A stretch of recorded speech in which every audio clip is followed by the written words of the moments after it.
The iron gates of the Palladino estate slammed shut with the finality of a coffin lid closing.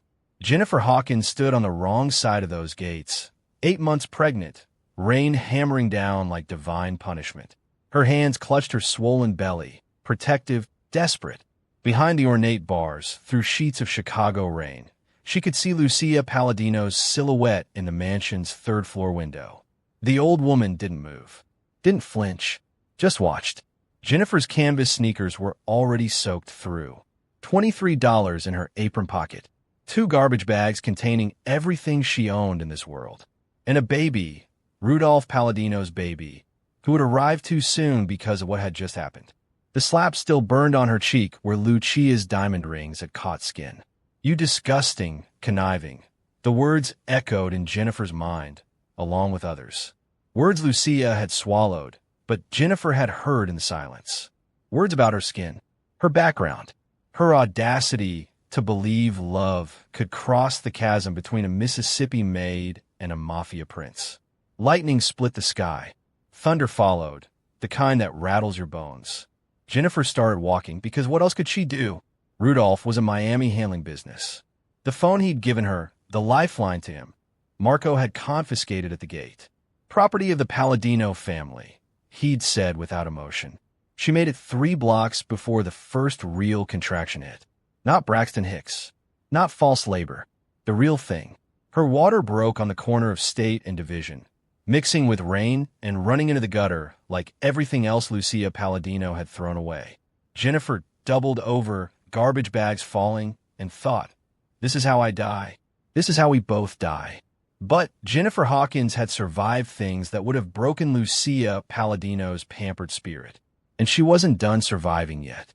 What Jennifer didn't know, what she couldn't know, soaked and terrified and going into premature labor on a Chicago street, was that in exactly 5 hours, Lucia Palladino would be on her knees, begging, broken, realizing too late that some things, once destroyed, can never be rebuilt.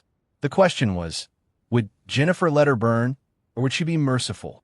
To understand that answer, you need to understand how a 24-year-old black maid from Biloxi ended up carrying the child of Chicago's most dangerous man. You need to understand what Lucia Palladino saw when she looked at Jennifer. And you need to understand what Lucia didn't see. The parts of Jennifer that stayed hidden, even from Rudolph. Because Jennifer Hawkins had secrets too. And those secrets were about to change everything. Before we continue with Jennifer's story, can I ask you something? I spend 15 to 20 hours researching, writing, and perfecting each story for you. That's nearly a full week of work to create these cinematic experiences completely free. While you're here enjoying this story, YouTube only shows it to a tiny fraction of people unless you take just 2 seconds to hit subscribe. Here's the thing. If just half of you watching right now subscribed, this channel would explode, and I could create even deeper, more complex stories for you every single week. But only about 3% of viewers are subscribed. That means 97% of you are enjoying hours of content, but haven't taken that tiny step. I'm not asking for money. I'm asking for a single click that tells YouTube, show this to more people. So here's my request. If you're enjoying Jennifer's story so far, click subscribe. It takes 2 seconds and means everything to this channel's survival. Also, drop a comment telling me where you're watching from. I love seeing this global community we're building. Last video, we had viewers from 47 different countries. Now, let's get back to the story, because what happens next changes everything for Jennifer. 6 months earlier, Jennifer had arrived at the Palladino estate with a single suitcase and a carefully constructed lie. The employment agency had sent her pristine references, impeccable background check, the kind of invisible competence rich people craved in their servants. What the background check didn't show. Jennifer's mother had been Pauline Hawkins, head housekeeper for the Marchetti family in New Orleans for 20 years. The Marchettis, rivals to the Palladinos, had taught Pauline everything about running a crime family's household. Pauline had taught Jennifer. You watch everything, baby girl, Pauline had said before the cancer took her. Rich folks think the help is furniture. But furniture hears everything. Jennifer had learned to be furniture. Had learned which conversations stopped when she entered a room and which ones continued because they'd forgotten she existed. Had learned to read account books left carelessly on desks. Had learned the difference between legitimate business and the other kind. Had learned that information was currency, and she'd been collecting it her whole life. But she hadn't come to Chicago for espionage. She'd come because her two younger brothers needed tuition money for college, and the Paladinos paid 3 times what anyone in Mississippi offered. She'd come to be invisible, to work hard, to send money home, to escape after 2 years with enough saved to start a real life. She hadn't come to fall in love with Rudolph Palladino. That was the variable that changed everything. It started on Valentine's Day. Lucia had ordered 300 white roses, ostentation disguised as elegance. Jennifer was arranging them in the kitchen when Rudolph walked in unexpectedly. She'd seen him maybe a dozen times in her first 4 months working there. Always traveling, always handling business that made men nervous when they spoke about it. He stopped in the doorway, studied her. She kept her eyes down. Lucia's first rule for the help. "You're Jennifer," he said. "Yes, Mr. Palladino. Look at me when I'm talking to you." So she did, and something shifted. She saw it in his eyes, that moment when you really see someone instead of just looking past them. When furniture becomes human. "How long have you worked for my mother?" 4 months, 2 weeks, sir." "And she treats you well?" The pause cost her 1 second of hesitation, but he caught it. His jaw tightened. "I thought so." He pulled out his wallet, extracted $500 bills, placed them on the counter beside the roses. "Buy yourself something that's yours. Not a uniform. Yours." He left. Jennifer stared at the money, more than she made in 2 weeks, and thought, danger. This is danger. But she took the money anyway. Over the next 3 months, Rudolph came home more often, found excuses to be in whatever room she was cleaning.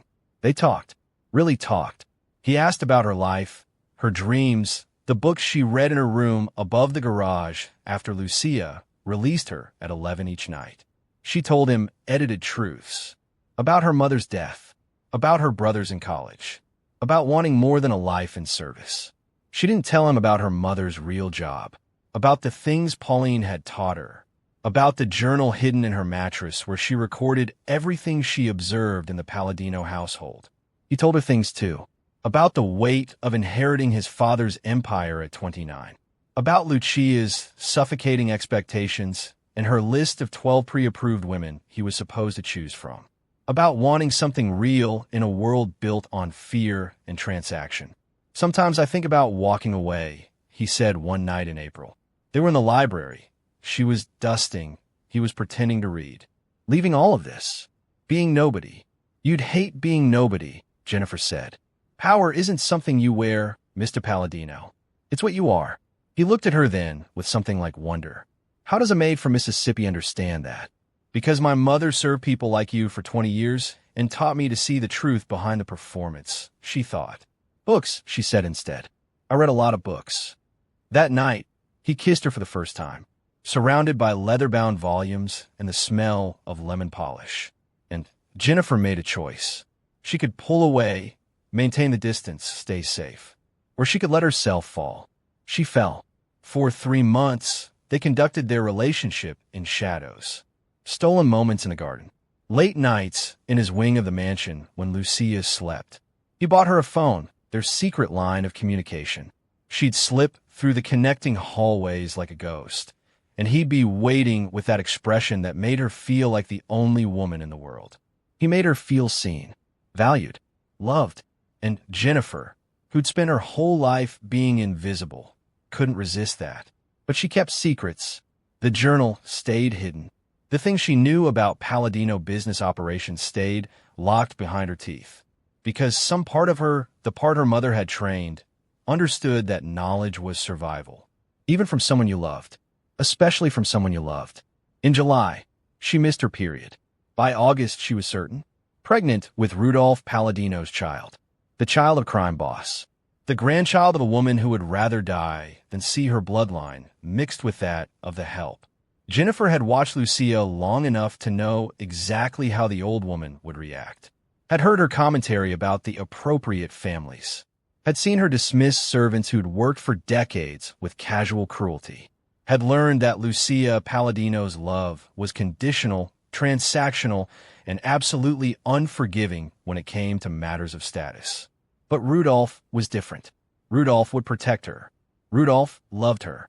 She told him on his birthday, August 15th. After the party, 200 guests, an orchestra, champagne worth more than her annual salary. He found her in the kitchen. "I'm pregnant," she whispered. His face transformed. Pure joy. "We're having a baby." "Your mother." "I don't care about my mother. I care about you. About our child." His hands went to her stomach, still flat under the uniform. "I'm going to marry you, Jennifer. I'm going to tell her tomorrow. I'm going to make this right." But tomorrow, his second-in-command called with an emergency in Miami. Territory disputes. The kind that required the boss's personal attention. 1 week, Rudolph promised, kissing her forehead. "Don't tell her anything until I get back. Let me handle it. Let me protect you." So Jennifer waited and hid her morning sickness and wore looser uniforms and counted the days until Rudolph returned to make everything right. But Lucia Palladino had survived 40 years in a world that destroyed the unobservant. She noticed everything. On September 3rd, day 4 of Rudolph's absence, Lucia called Jennifer into the formal sitting room, the one with oil paintings of dead Palladinos and furniture no one actually sat on. "Jennifer." Lucia didn't look up from her embroidery. "Come here." Jennifer approached, heart pounding, maintaining the mask of servility she'd perfected. "How long have you been sleeping with my son?" The question hung in the air like a blade. Jennifer's training kicked in. Assess, calculate, respond. "Mrs. Palladino, I don't know what." "Don't." The single word cut like wire. "I've seen the way he looks at you. The way you disappear when he's home. I didn't survive 40 years in this family by being blind to what happens under my own roof." Jennifer made a choice. She straightened her spine, met Lucia's eyes directly. "I love him, and he loves me." Lucia laughed. The sound was poisonous. "Love? How quaint. You are the help, Jennifer. A poor black girl from Mississippi with no family, no education, no prospects. Rudolph is the head of the Palladino family. Do you honestly believe there's a world where this ends well for you? He wants to marry me. He wants to fuck you. There's a difference." Lucia set down her embroidery, finally looking at Jennifer fully. "But even that I could overlook. Men have their needs. If you'd been discreet, if you'd known your place, we could have arranged something. An apartment, an allowance, a comfortable life in the shadows where you belong." Her eyes dropped to Jennifer's stomach. "But you got greedy, didn't you?" Jennifer's hand moved unconsciously to her belly. Protective, defensive. Lucia's face transformed into something terrible. "You're pregnant. Mrs. Palladino. Get out. He wants this baby. He wants. Get out of my house." Lucia was on her feet, shaking with rage. "You think you could trap my son with a bastard? You think you can force your way into this family with a pregnancy? You disgusting, conniving little." She stopped herself, but Jennifer heard the word in the silence, heard it in Lucia's expression, heard it in the particular quality of her disgust. "I'm calling Marco," Lucia said, voice cold again. Controlled. "You have 1 hour to pack your things and leave. If you ever contact Rudolph again, if you ever try to claim that child is his, I will destroy you. I will make sure you never work again. I will make sure your brothers lose their scholarships, their futures, everything. Do you understand me? You can't. I can. I will. This is my city, Jennifer. My family runs this city. You are nothing." Lucia picked up her phone. "And if you're thinking of waiting for Rudolph to come home and save you, don't. He'll believe what I tell him. He always does." Jennifer felt something crystallize inside her, a clarity born of rage and recognition. She'd known this moment was coming, had known from the first kiss that Lucia would never allow it, had known and had loved Rudolph anyway, and now the price was due. 1 hour, Lucia repeated. "Marco will escort you out." Jennifer packed in silence. 12 uniforms, 3 personal outfits, her mother's Bible, the journal hidden in a hollowed-out copy of Pride and Prejudice, the secret phone Rudolph had given her. Everything fit in 2 garbage bags because even after 2 years, she'd accumulated nothing of value. Nothing except the life growing inside her. Marco, 6'4" of muscle and Palladino loyalty, stood in the doorway of her room above the garage. Silent, expressionless.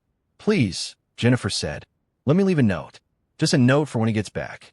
Mrs. Palladino's orders. No contact." "Marco, she's lying to him. She's going to tell him. Not my business." But something flickered in his eyes. Doubt, maybe. Or pity. "You gotta go now, Miss Hawkins, before this gets worse." It was raining when they reached the gate.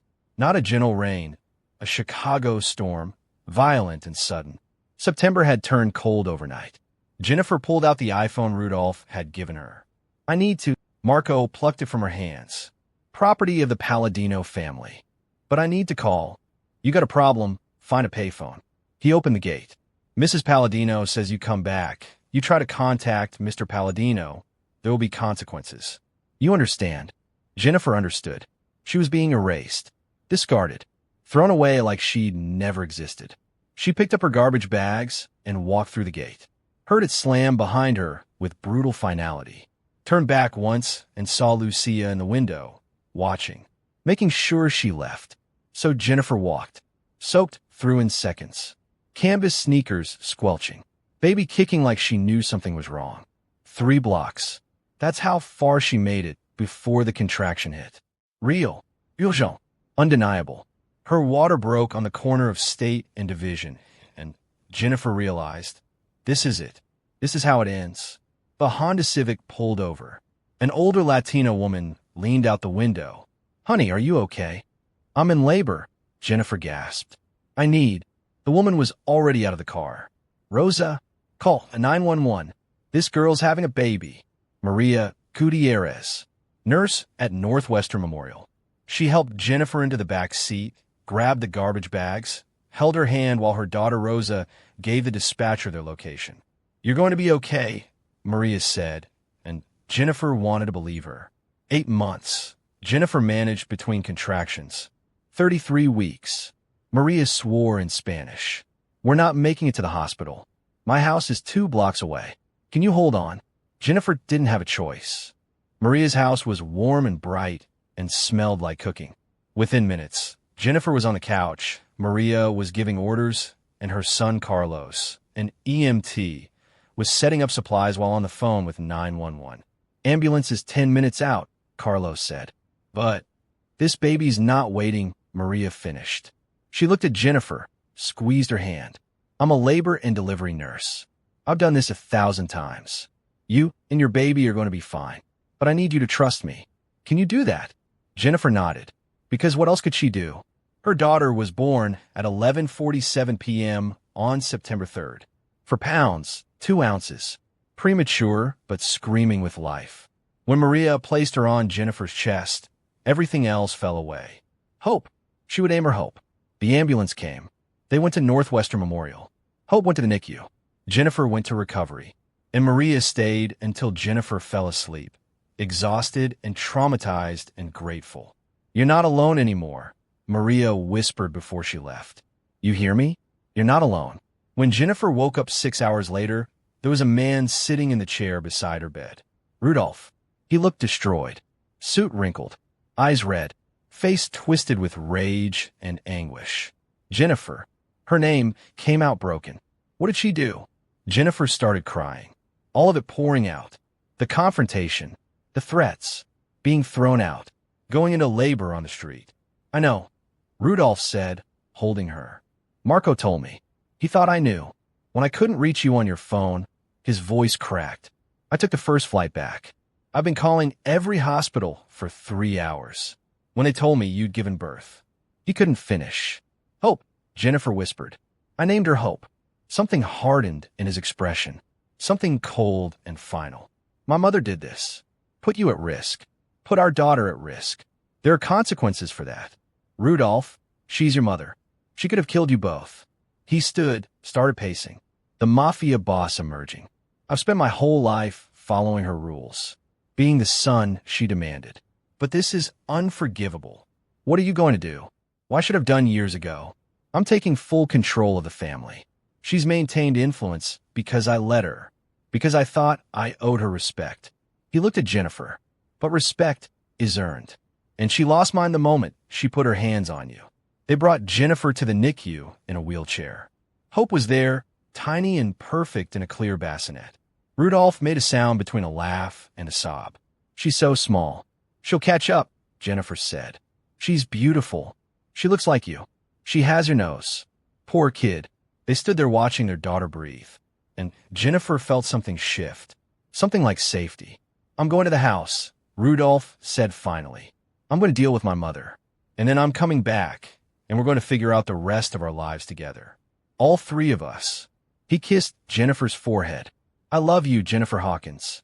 I should have told the world months ago. I should have protected you from her. But I'm telling you now, you're mine. Hope is mine. And anyone who tries to come between us will regret it. He left.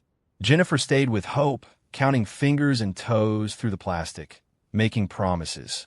But she also thought about her journal, about the things she knew, about the insurance policy she'd been building without realizing it.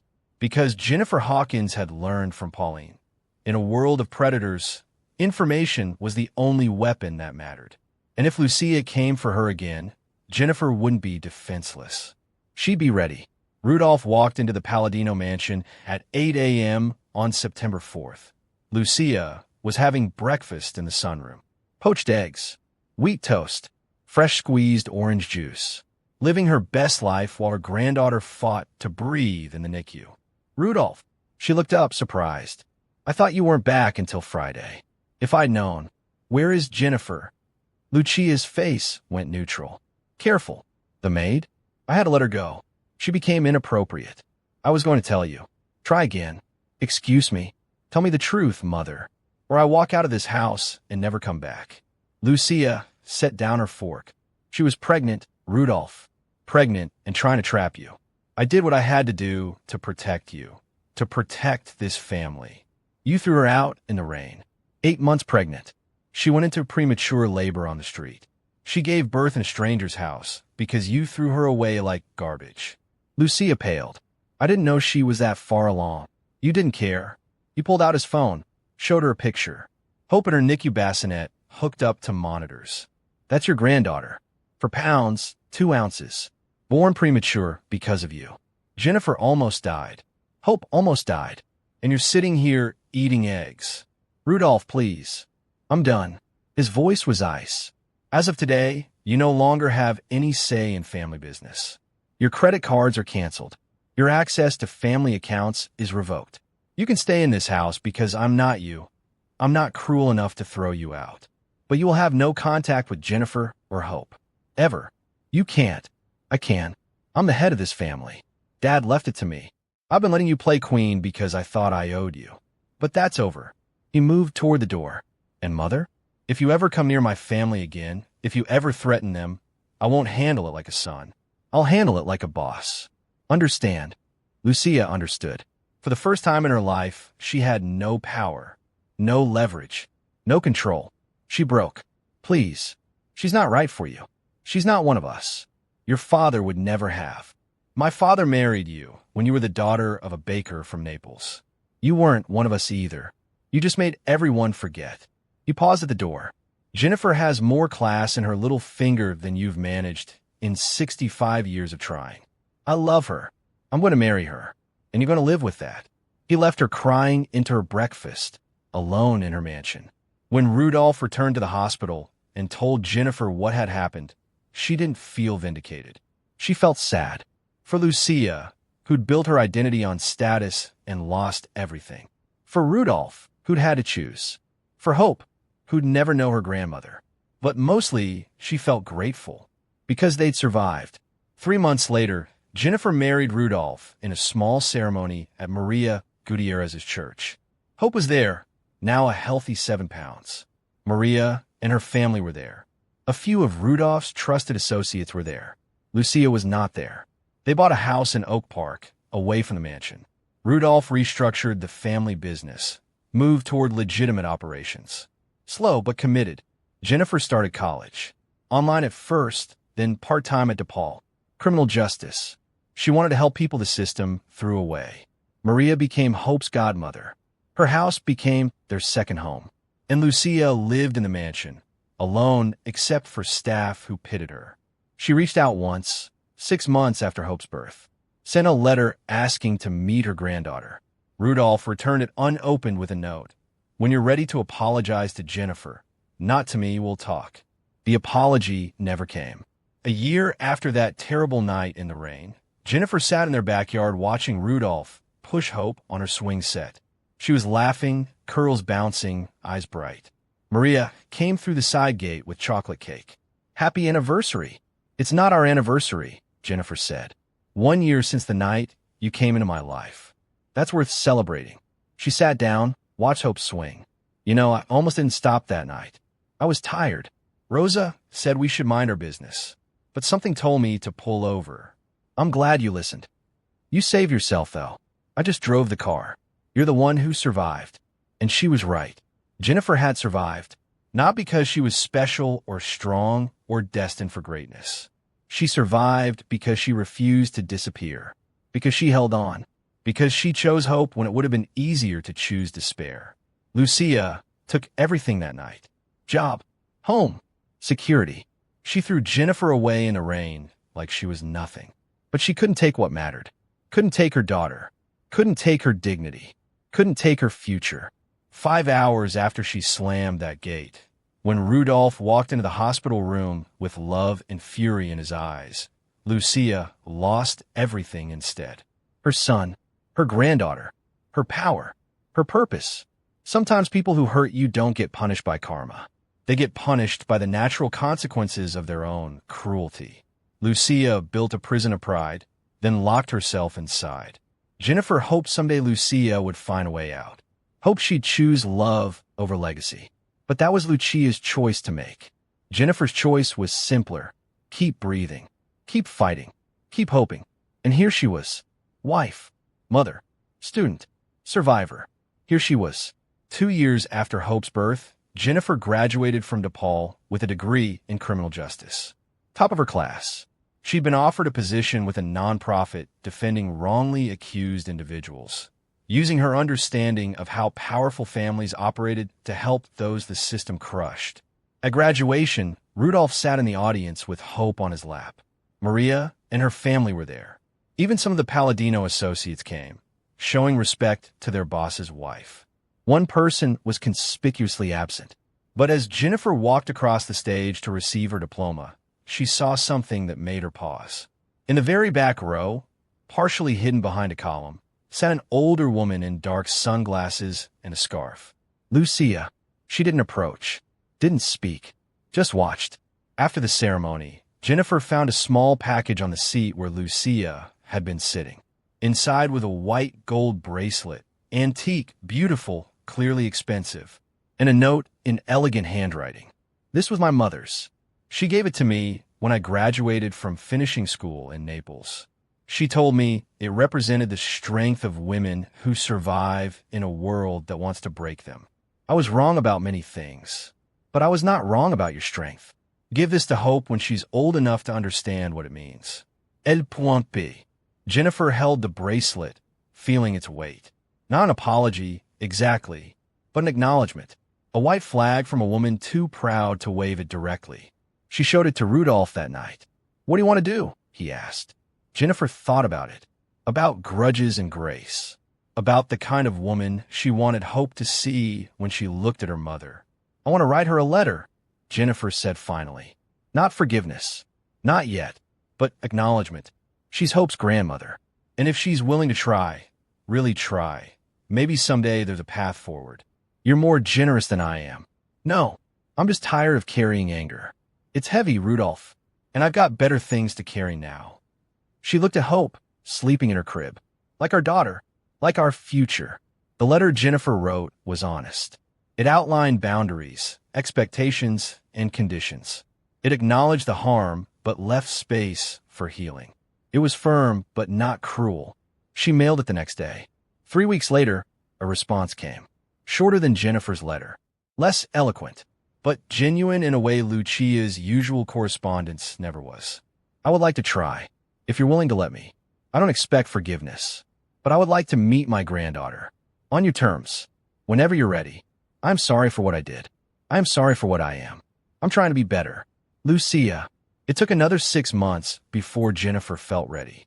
But on a Sunday afternoon in October, 3 years after that terrible night in the rain, Lucia Palladino came to Jennifer and Rudolph's house in Oak Park. She arrived alone. No driver. No Marco.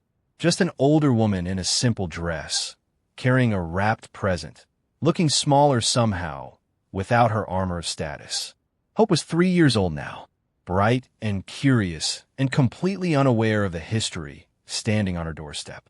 "Hope," Jennifer said gently, "this is your Nana Lucia. She's Daddy's mama." Hope studied Lucia with the brutal honesty of a 3-year-old. "You're old." Lucia laughed. Actually laughed. "Yes, I am. Very old. Do you have candy?" "Hope." Jennifer started to scold, but Lucia held up a hand. "It's all right." She knelt down, with difficulty, her pride finally allowing her to show her age. "I don't have candy, but I brought you something better." She held out the wrapped present. "It's a book about a little girl who was very brave. Like your mama." Hope took the present, already tearing at the paper. Lucia looked up at Jennifer, and there were tears in her eyes. "Thank you," she whispered. "For this. I don't deserve it." "No," Jennifer agreed. "You don't. But Hope deserves a grandmother. And I deserve to not carry hate anymore. So we're trying.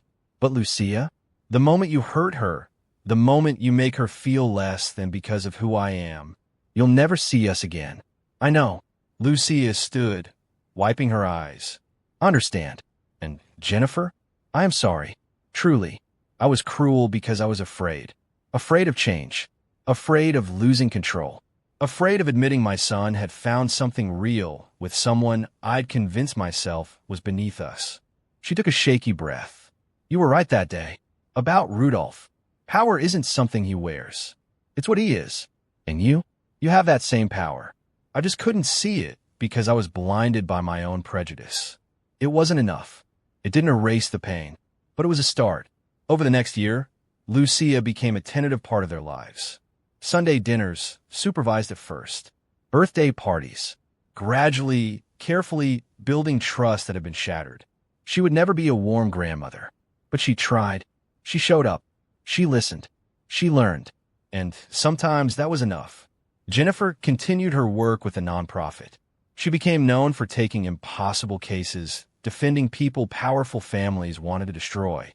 She used everything her mother had taught her, every observation she'd collected, every secret she'd learned about how the powerful operated. She became dangerous in a different way, not with violence, but with truth. And Rudolph? He continued moving the family business legitimate, slowly, carefully, making enemies among those who preferred the old ways. But he did it anyway, because his daughter was going to inherit something better than fear. 5 years after Hope's birth, on a cold September night, Jennifer stood in the rain by choice this time. She was at the cemetery, visiting her mother's grave. She'd finally been able to afford bringing Pauline's remains to Chicago, burying her properly. "I did it, Mama," Jennifer whispered to the headstone. "I survived, just like you taught me." The rain fell gentle this time, cleansing, not punishing. She heard footsteps behind her. Rudolph, holding an umbrella, Hope's hand in his. "Ready to go home?" he asked. Jennifer looked at them, her family, hard-won and precious, and smiled. "Yeah, let's go home." As they walked to the car, Hope between them, swinging their hands, Jennifer thought about that night 5 years ago. The rain, the fear, the moment she thought everything was ending. But it hadn't been an ending. It had been a beginning. Sometimes you have to be thrown away before you can discover what you're really worth. Sometimes you have to lose everything before you can build something real. Sometimes the rain that tries to wash you away actually washes away everything false, leaving only truth. Lucia had thrown her away like garbage. But Jennifer Hawkins had never been garbage. She'd been a diamond in the rough, waiting for pressure to reveal her true form. And now, walking in the rain with her family, she shined. And that's how a maid became a queen. If you made it this far, you just experienced a story about survival, revenge, and redemption. And I need to know, what was your favorite moment? Did you see Lucia's redemption coming? Do you think Jennifer should have forgiven her? Or was she too generous? Tell me in the comments right now. And if this story gave you chills, made you angry, or had you rooting for Jennifer, You need to subscribe because next week's story is even more intense. Hit that like button. It literally costs you nothing, but helps me massively. Share this with someone who loves powerful stories about women who refuse to stay broken, and I'll see you in the next one. Until then, remember, you are not what happened to you. You are what you chose to do next. Thank you for watching. Now, go be dangerous.